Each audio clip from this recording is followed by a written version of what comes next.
太上王来严办了。所以他要奉劝世间之人，凡有以上的罪过，要立刻的忏悔，改过自新，并注意呢善说以劝世，积极的行功立德，则可消其当世的罪业。死后呢，就不必到这儿来，不必到这个地狱来受刑的啊。好，那么咱们接着来参学了这第四种的8种，第4殿的8种的地狱的第6殿叫什么呢？剑术地狱。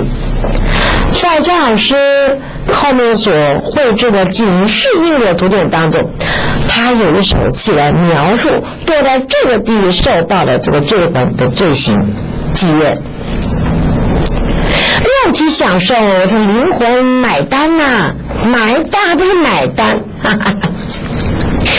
就是说明在这个地狱受刑罚的罪魂，都是因为心盲，所以昏暗于世，无法认清真相，本末导致一心贪求执迷的一种享受，导致自私自利。那生前埋没良心，死后成为罪魂埋单，来到这个剑术地狱，一一付账来还债。所以江义子老师在因果图典当中生动地绘出第4殿的5光丸所管辖的剑术地狱。那图中不是显示这个地狱有山池火焰环绕，地狱当中这个中央有一棵剑树，树高不由寻，是有许多长长的树刺，每个的树刺长约16寸。那么这个蓝皮的这个鬼差就站在这个高树上执行这个刑罚，手臂呢正抓起的这种真玉呢往这个剑树上丢去。有5位罪魂已经被横刺在剑树上，有的仰卧，有的背着刺，有的趴了以斧来凿刺，个个都是鲜血直流的。刺呢都挂在根根的坚韧的难拔的一个树枝上面，皮肉接近，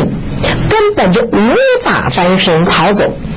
所以看见图中惨状，就不禁让人心中升起这个恐怖畏惧之感。若有风流始乱终弃你不顾家庭了，或者是令糟糠而妻，痛不欲生者，你都要赶紧忏悔的改过，否则你死后就得对于这个地狱受报。所以江义子老师除了绘这个图之外，警惕世人，他还叙述的做一个文。在说这个文之前应该早就寄给你们因果图鉴的书来对照的来念来参。可是因为这个图鉴因为价钱比较高了点，都是彩色页，书法是总不能用黑白的给你们吧？98张彩色页，外带文，蛮厚一本的，还真的是需要经费的。书法师别的也没有，就是没钱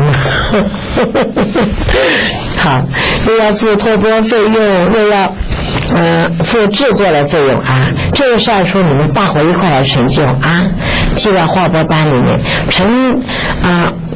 完成之后每个人都少到你们一本好，那么我们来参学江义子老师就这个图来警惕世人说的什么呢？就说地狱有此树，高大无边际，此长16寸，鬼作罪人壁，树顶往下抛，筋骨散满地，风吹还复生，巡回不计次，罪人抚剑术，恶魔又妩媚，醉生爱染心，头灯无顾忌，可怜世上人，情生爱难弃，欲火焚心窍，痕结不了意。这个经就所谓情爱不生，不生娑婆世间。那具有仁慈心的谓之博爱怀自私的心就谓之情欲。人失掉仁爱，贪欲无穷也。故而人活世间最可怜的不是文盲，就是心盲，失去良知，执迷贪欲。那佛就说财色名食睡嘛，地狱5条根，根根坚韧难拔，当知地狱的苦果，非有冥顽残酷啊，种种恐怖的景象，全是贪恋习气所造成，就是所谓肉体享受，灵魂埋单付账而已。人人都有良心啊，只是因自私而昧，死后才受种种的自责与折磨。所以古圣贤人就说，人之将死，其言也善呐，若至死不悟，则堕无间地狱，永不超生。这一切不是危言耸听，除非丧尽天良者呢，则不在话下。好，以上就是江义子老师他用心所详述道尽世间人心盲的果报。书法是个只字未改哦。好，希望学子们能够以此为警惕。所以呢，书法生的诠释就是说，要断除财色名食睡5条坚韧难拔地狱祸根，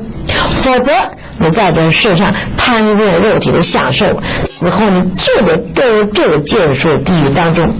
被鬼差无情地抛入的剑术上凌迟致死，让自个儿灵魂饱受了痛苦难熬的刑罚。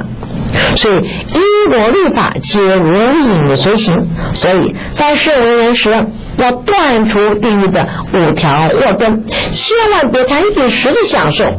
是换得无尽期的地狱刑罚，那可是划不来呀。所以经文就叙述了此狱之罪人所见的树头呢，仿佛是妩媚的女子，身极柔软，以媚眼含笑，使人一见啊即生爱染。学子奔向剑术，哪知这个树叶如利刃，割其生肉，刺割其筋，再割其骨，斧毙其髓，如此劈割全身致碎。风吹复活，人得再上这个剑术受罚，还是一样，还是看到妩媚的女子在这个树头，想要去欲尽其女，想亲近她，怎知道其女伏在于地，那这个女的又抛出了媚眼，以美声来语唤。这人因自业所狂，欲心炽盛，人不顾又奔下，又再次的被树剑割其肉啊，断其筋骨啊，割其脉髓，如是割遍一切的身份。这人反复于树下跳上又跳下，奔驰着受苦，如此的惨暴，怎不令人寒惊啊？从狱中凄惨的果报可知，一狱之外呢，无量无边啊！像人生在世有几何啊？何不利用有用的事去做利人利事之行呢？这个剑术地狱称为什么呢？铁刺灵地狱。所以经律意象就说，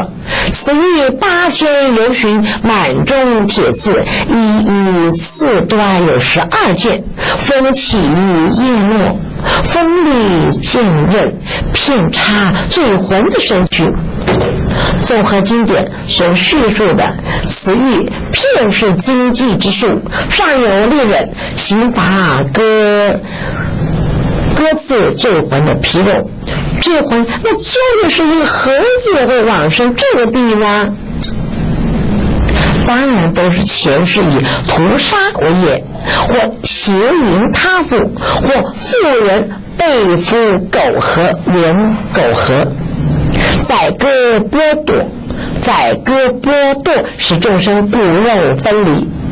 这个种种罪行都有生于